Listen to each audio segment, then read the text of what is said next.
증권가에서 얼추 한 8조 원 또는 8조가 조금 못 미치는 수준의 예상 이익을 기대하고 있었는데 큰 서프라이즈가 나오면서 무려 10조 원에 가까운 10조 원을 넘는 그러한 이익을 발표했습니다. 그래서 2조 원이 넘는 서프라이즈가 났는데 굉장히 큰 서프라이즈입니다. 8조를 생각했는데 10조가 나왔다. 컨센서스를 많이 빗나간 것이죠.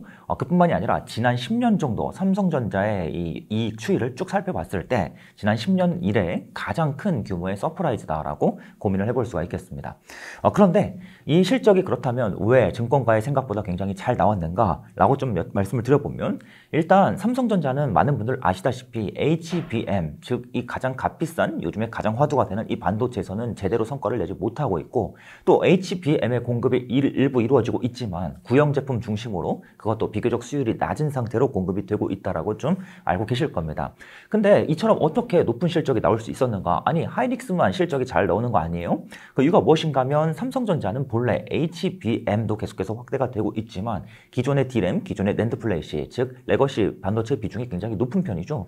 자, 이러한 반도체들이 생각보다 빠르게 업황이 개선되고 기존의 이 재고의 가치가 훼손되었던 부분이 일부 다시 이익으로 편입이 되고, 또 여기에 더해서 D램과 낸드 플래시의 가격이 일부 바닥권에서 반등을 한 상태이다 보니까 이러한 효과들이 고루고루 나타나면서 특히 제품의 판매량이 본격적으로 반등했다라는 그러한 지표가 명확하게 관찰되진 않았는데 그 대신에 가격 반등 효과가 상당히 나타나면서 긍정적인 실적이 나왔다고 좀 볼 수가 있겠습니다. 그래서 많은 분들께서 제게 질문을 주셨어요. 호돌이님, 엔비디아 쪽으로 공급이 이루어지면 그때 가서 삼성전자 사면 좋을 텐데, 그리고 또 어떤 분들께서는 제가 지금 하이닉스 오랫동안 보유해 왔는데 이제 HBM 공급이 본격화될 것 같으니까 삼전으로 이동하고 싶은데 뭔가 자꾸 HBM 측면에서 HBM이 있어야만 삼성전자 실적이 잘 나올 수 있고 주가가 오를 수 있다라는 뉘앙스로 질문을 주신 경우가 정말 많았습니다. 지금도 비슷한 질문이 계속 많이 들어오는데요. 그런데 꼭 그렇지 않다. 제가 과거에서 거듭해서 말씀드리길, 삼성전자가 당연히 HBM, 즉 엔비디아 향으로 차세대 HBM을 널리 공급하면 무조건 좋겠지. 특히 밸류에이션이 상향되는 요인이 될 수 있겠지. 하지만 그러한 이벤트가 꼭 있지 않더라도 지금 삼성전자의 주가는 HBM 이벤트를 전혀 고려하지 않고 있고 오히려 기존 레거시 반도체 반등조차 일부 반영이 되어 있지 않기 때문에 기존 D램, 낸드 플래시의 가격 인상만 충분히 이루어지더라도 기존의 사이클은 충분히 일어날 수 있고 기존의 그러한 사이클에 비추어서 우리가 주가 레벨을 고민해보는 게 필요하기 때문에 자꾸 기존 레거시에 대한 관심도 필요하다고 말씀을 드렸는데요. 이번 실적 발표는 그러한 레거시 반도체의 반등, 그리고 그동안 재고 가치의 이 손상이 일부 다시금 이익으로 환입된 점, 이러한 점들이 실제로 실적에 영향을 미치는구나. 사실 엄밀히 말씀드리면 증권가에서 10조 원이라는 영업이익을 정확하게 예측하지 못할 뿐이지 기존 실적이 빠르게 턴을 할 것이다 라는 점은 누구나 다 알고 있었거든요. 그리고 증권가뿐만 아는 게 아니라 외국인 기관만 아는 것이 아니라 삼성전자에 오래 투자하셨던 분들, 반도체 섹터에 오랫동안 투자하셨던 분들은 하나같이 다 아는 내용이었거든요. 그럼에도 불구하고 뭔가 자꾸만 HBM 중심으로만, 엔비디아 중심으로만 자꾸만 이 고민이 이루어졌던 것이 안타까웠는데 실제로 레거시 반도체 반등만으로도 실적이 사이클의 상승 구간으로 들어가는 그 모양이 확고하게 나오는, 그래서 이익이 쭉쭉쭉 떨어지기만 하다가 저점을 한번 마련했다가 이번 분기 들어서 본격적인 상승이 확고하게 만들어지는 그런 모습이 명확하게 나타날 수 있었다라는 게 이제 실적으로 증명이 됐다는 걸 좀 보여주는 분기 실적이었다고 생각합니다. 반도체 산업이 굉장히 재밌는 게 무엇인가 하면 특히 이 메모리 반도체요. 특히 이 D램 같은 경우는 고작 3개사가 과점을 하고 있는 구조를 가지고 있습니다.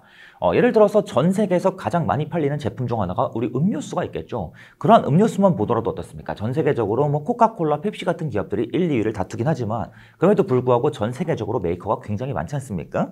그런데 그러한 음료수 못지않게 굉장히 많이 팔리는 제품, D램과 낸드 플래시가 있는데 이러한 제품들을 고작 3사 또는 5개사밖에 못 만든다라는 점은 이 산업이 엄청난 과점적인 구도를 가지고 있다는 것이죠.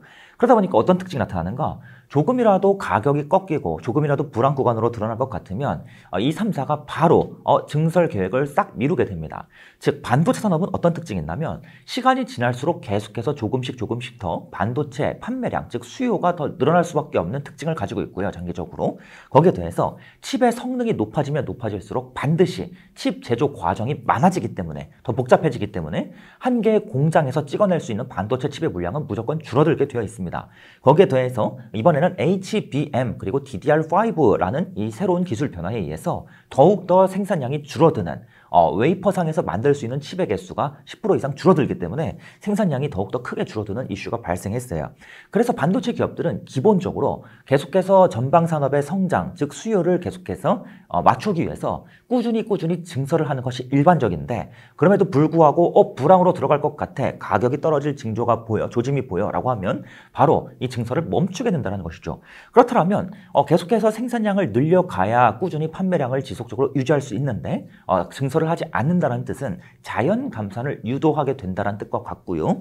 거기에서 더 나아가서 본격적으로 판매량이 감소하고 단가가 꺾이고 반도체 기업들의 실적이 악화되기 시작하면 반도체 기업들이 추가적인 감산에 나서게 됩니다. 단순히 증설을 멈춰서 자연 감산을 유도하는 것뿐만 아니라 우리가 기존에 가지고 있던 D램 라인을 비메모리 라인으로 바꿔, 또는 기존의 D램 구형 라인인데 요거 일단 펜 멈추고 신형 라인으로 업그레이드하자. 그러면 1년 동안 이 공장에서 생산을 못해. 이러한 이슈를 만들면서 자연스럽게 계속해서 감산을, 큰 폭의 감산을 유도하게 된다는 겁니다. 그러면 굉장히 놀랍게도 3사가 과점하는 구조이다 보니까 1, 2, 3등 업체 중에서 3등 업체가 가장 먼저 공격적으로 감산을 발표하고요.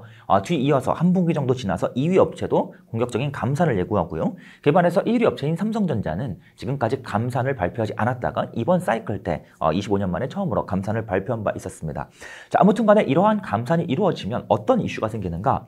자연스럽게 반도체 칩의 가격 하락이 멈출 수밖에 없는, 그래서 보통 D램은 과거의 이 가격 사이클을 살펴보면 D램 가격이 오르락 내리락을 반복하는데, 보통 고점 대비 한 절반 정도 쭉쭉쭉 빠지면 슬슬 가격의 저점이 형성되고 다시금 상승에 대한 기대감이 나타나는 그러한 특징이 꾸준히 반복적으로 나타났습니다. 그런데 이때 이 가격의 상승과 하락이 반복되는데, 이때 가격의 하락은 과점 구조에 의해서 방어가 된다는 겁니다. 하락폭이 어느 정도 선에서 제한이 된다는 겁니다. 또 한 가지는 D램의 가격이 오르고 상승하고 하락하는 과정에서 이 상승과 하락이 굉장히 가파르게 진행이 됩니다. 천천히 10년 동안 천천히 빠져가 아니고요. 1년에 불과한 짧은 시간 동안 급격히 오르거나 급격히 하락하는 모습이 반복적으로 관찰이 된다는 겁니다. 그러다 보니까 보통은 어떤 이슈가 생기냐? D램의 가격이 고점 대비 쭉쭉쭉 빠지기 시작하면 많은 분들은 뉴스 기사에서는 업황이 안 좋아져요. D램 가격 빠져요. 기업들 실적 악화되고요. 우리나라 경상 주식 계속해서 악화됩니다. 안 좋은 기사가 쏟아져 나오다 보니까 당연히 반도체 주식 매도해야겠지. 야, 지금 물렸는데 이거 물린 거 조금이라도 손실 조금이라도 만회하고자 지금이라도 팔자. 엄청난 매도 행렬이 이어지게 된다는 것이죠. 하지만 그렇지 않습니다. 노련한 투자자분들, 특히 외국인 기관분들은 물론이고 반도체 산업에 오랫동안 투자했던 분들은 야, D램이 가격이 쭉쭉 빠지고 있어. 급격하게 빠지잖아. 이 하락이 1년 정도 이루어지면 얼추 고점 대비 저점 절반 이상은 빠진다고. 그런데 이 D램이라는 녀석은 과점적 구조에 의해서 그렇게까지 빠지긴 하지만 계속 평생 빠질 수가 없어. 그리고 또 3년, 4년 내내 빠지는 그런 제품이 아니야. 공급이 타이트하게 제어되기 시작하면 어느 순간 가격이 점점 바닥을 형성하게 되고, 그 시기부터는 되려 이제는 공급 업체들이 공급 과잉인 시기에도 불구하고 이제는 점점 주도권을 갖게 돼. 왜? 가격의 하방이 점점점 생기게 되면, 하락이 점점점 멈추게 되면 이제는 슬슬 상승에 대한 기대감이 여기저기 생기게 되고, 사가는 입장, 서버 업체들, 스마트폰 업체들, PC 업체들 입장에서는 혹시 가격이 오르지 않을까라는 두려움을 갖기 시작하기 때문에 이제는 점점점 매수 관점으로 반도체를 바라보게 되면서 매수 경쟁이 점점점 몇 개월에 걸쳐서 슬슬 생기기 시작해. 그렇기 때문에 노련한 투자자들은 D램의 가격이 한창 떨어지고 있을 때, 고점 대비 절반 이상 쭉쭉쭉 빠지는 그 시기부터 실적이 악화되지만 D램 업황 악화된다는 기사가 더더더 나올 테지만, 그럼에도 불구하고 그 시기부터 본격적으로 매수를 준비하고 1년 뒤부터 기업들의 실적이 하락이 멈추게 될 거라는 걸 일찍이부터 예측해. 그런 관점으로 접근하게 된다는 겁니다. 그래서 지금 질문을 주셨는데요. 1년 전부터 반영이 되어 있다는 건 어느 정도 알려진 사실이었지만 그 메커니즘을 좀 상세히 알려달라고 물어봐 주셨습니다. 그래서 이러한 이유에 의해서 보통은 주가가 D램 가격이 한창 빠지는 그 시기, 한창 급격하게 빠져서 고점 대비 저점 한 50% 빠지는 그 시기부터 계속해서 저점을 만들어 온 특징을 가져왔다라고 좀 말씀을 드리겠습니다. 많은 분들께서 질문 주시는 게 뭐 언제부터 공급돼요? 얼마나 많이 공급돼요? 많이 물어봐 주시는데요. 개인적으로 좀 말씀을 드릴 건데 언제 공급될지 얼마나 많은 규모를 공급할지 저희가 사전에 예측하는 건 불가능하고요. 심지어 삼성 사장님들도 이재용 회장님도 전혀 모르십니다. 심지어 엔비디아도 어느 정도 가늠을 하겠지만 자세하게는 모를 겁니다. 저희가 이러한 예측을 기반으로 투자하는 것은 바람직하지 않다고 생각하고요. 또 한 가지는 이번 삼성전자 실적에 HBM이 일부 가세한 영향이 있긴 있습니다. 특히 매출 증가, 매출단에서 이 HBM 효과가 나타났어요. 왜 그런가 하면 삼성전자가 지금 HBM 가장 고사양 제품을 엔비디아 쪽에 공급하고 있는 것은 아니지만 구형 제품, 즉 3세대 제품, 2세대 제품 HBM은 계속해서 공급을 확대하면서 점유율을 늘려왔습니다. 제가 지난번에 출연했을 때 뭐 예를 들어서 NPU라는 칩에 대해서 말씀을 드렸는데요.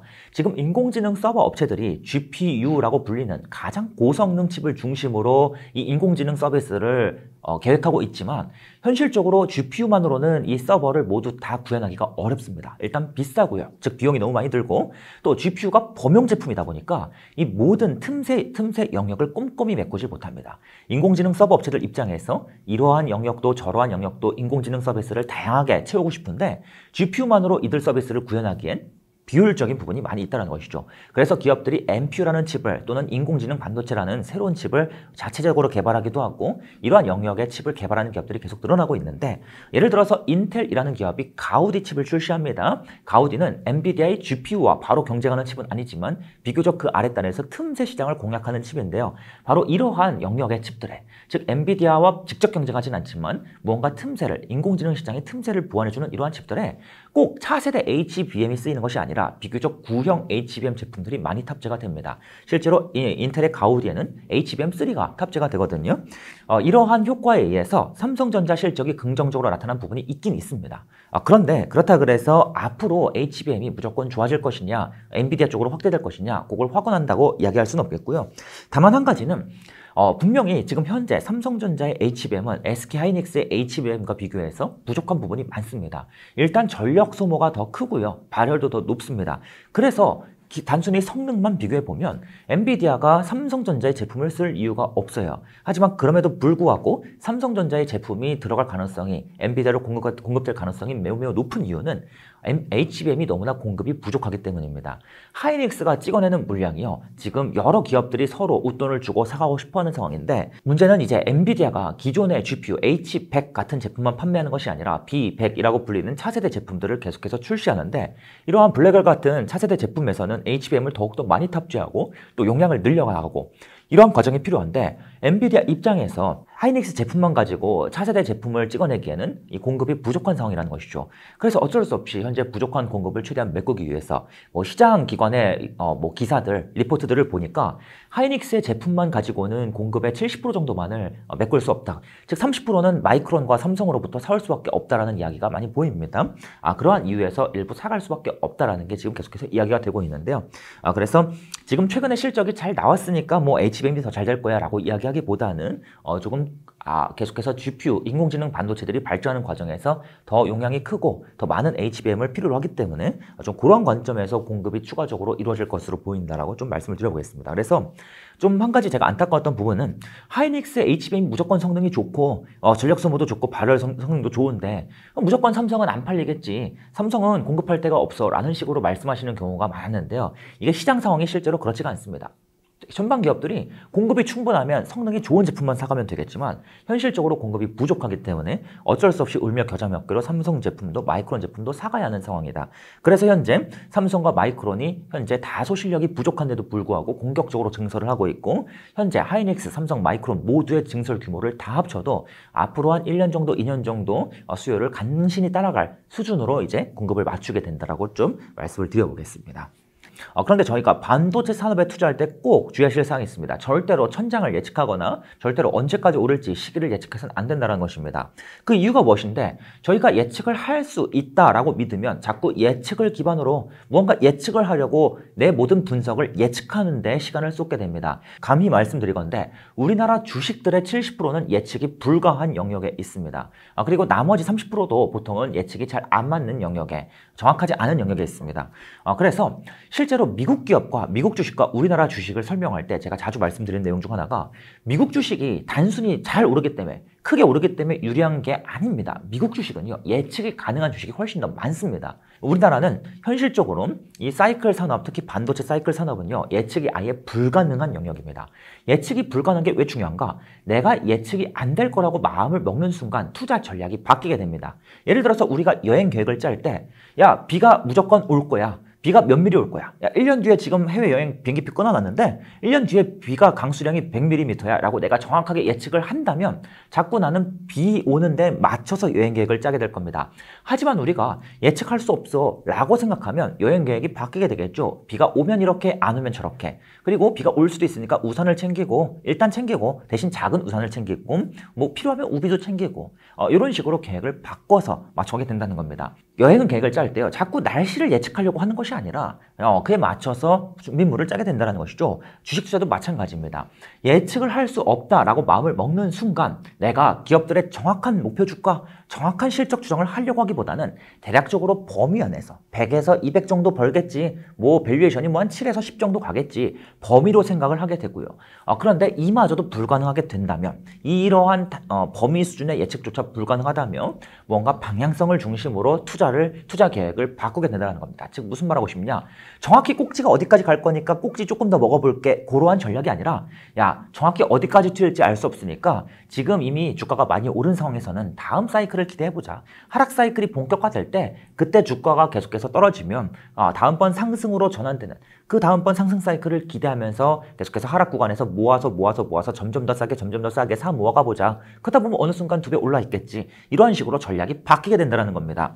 자, 마찬가지로 삼성전자의 이 주가도 정확히 어디까지 오를까, 정확히 얼마나 오를까를 예측하는 건 불가능해요.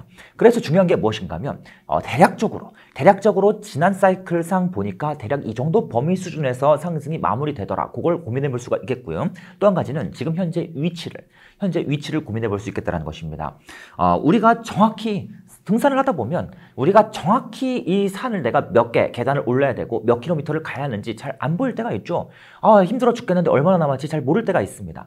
그럴 때 보통 우리 앞으로 산 1km 남았습니다 라는 표지판이 없더라도 내가 대략 중간쯤 왔구나 라는 걸 알 수 있다면 대략 앞으로 이 정도 힘들겠구나 라고 우리가 생각할 수 있는 경우가 있다는 것이죠. 자, 그런 측면에서 봤을 때 삼성전자의 과거의 밸류에이션 트렌드를 살펴보면 대체적으로 PBR이라는 밸류에이션이 사이클 산업에서 가장 중요한 지표죠. 이 지표가 얼추 1과 2 사이를 움직여 온 측면이 그러한 경향이 나타나 왔는데요. 그러면 현재 위치는 어디인가? 삼성전자의 현재 PBR은 얼추 한 1.5에서 조금 살짝 위 정도, 1.5에서 1.6 사이 정도가 됩니다. 그러면 지난 메모리 사이클과 비춰봤을 때 대략 1과 2의 중간 지점이니까 얼추 주가가 한 반 정도 올랐구나라고 생각을 해볼 수가 있겠죠. 다만 주의하실 점은 자, 지난번 사이클 때 1과 2를 움직여 왔으니까 이번에도 정확히 1과 2를 움직이겠지라고 생각할 수는 없다는 것입니다. 실제로 과거 사이클을 살펴보면 대략적으로 1과 2를 움직였지만 구체적으로는 숫자가 조금씩 미묘하게 달랐어요. 1.1까지 떨어지고 다시 오른다든지 이번에는 2.2까지 오르고 떨어진다든지 조금씩 편차는 있었지만 어쨌든 대략적으로 우리가 중간 위치에 있구나 정도는 생각을 해야 한다는 것입니다. 그리고 또 한 가지는 이제 메모리 상승 사이클이 본격화되면 삼성전자가 큰 영업이익 순이익을 얻게 되고 이들 남는 잉여이익이 모두 이 잉여금으로 들어가면서 자본이 늘어나게 됩니다. 이러한 자본 증가가 발생하게 되면 PBR이 다시 추가적으로 내려가는 효과가 발생을 하는데 이때 PBR이 추가적으로 한 15% 정도 이상 내려가는 효과가 발생하기 때문에 실제로 메모리 사이클의 어떠한 중반 후반 지점까지 고려했을 때 실질적인 현재 주가 위치는 현재 중간 지점보다 소폭 아래에 있다. 소폭 아래에 있다라고 생각을 해볼 수가 있겠습니다.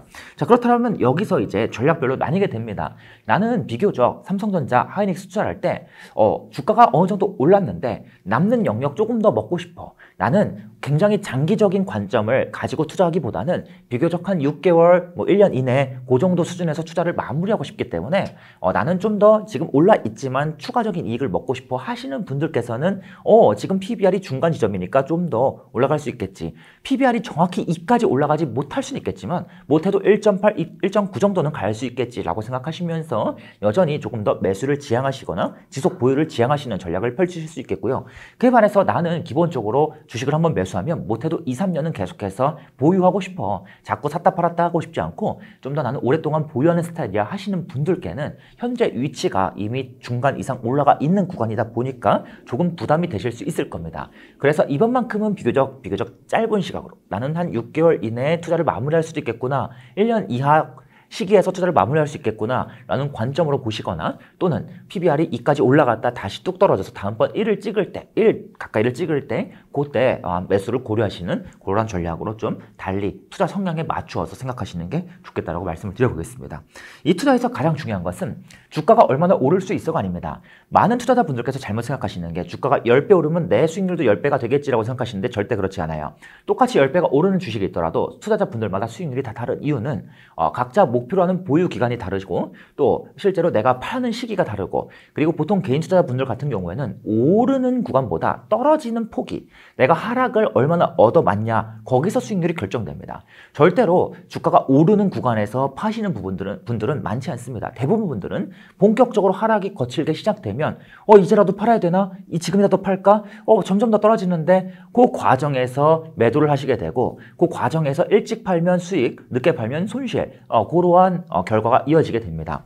그래서 제가 내 투자 성향에 맞춰서 현재 위치가 유리한 구간인지 불리한 구간인지 따질 수 있어야 한다. 그래서 내가 평소에 매도를 어떻게 했는가, 남들보다 자신 있게 고점 영역에서 일찍 팔았는가, 주가가 더 오를 것 같은데 괜히 좀 더 욕심이 나도 과감하게 팔 수 있었는가, 아니면 나는 좀 더 욕심 부리다가 하락 구간으로 들어가면서 자꾸 생각보다 이익을 많이 못 내고 팔았는가, 그러한 내용들을 고민하시면서 현재 위치가 나한테 지금 투자하기에 적기인지 아닌지를 고민하시면서 투자할 만한 시기라고 좀 말씀을 드려보겠습니다. 그래서 제가 분명히 작년, 재작년 이 시기에는 삼성전자 밸류가 가장 낮은 영역, 즉 1영역까지 내려와 있을 때는 계속해서 분할 매수로 모아가시면 됩니다 라고 말씀드렸지만 지금은 투자 성향에 맞추어서 여러분의 성향에 따라서 매수 시기일 수도 있고 아닐 수도 있습니다. 나는 2년 정도, 3년 정도 오래 보유하거나 나는 상승이 와도 욕심이 자꾸 나서 바로 팔지 못하고 그 다음 하락이 올 때 결국 또 한번 하락 얻어맞고 파는 스타일인데 그러한 분들 같은 경우에는 어쩌면 지금 구간이 꼭 매수 타이밍이 아닐 수 있다라고 좀 강력하게 의견을 드려보도록 하겠습니다.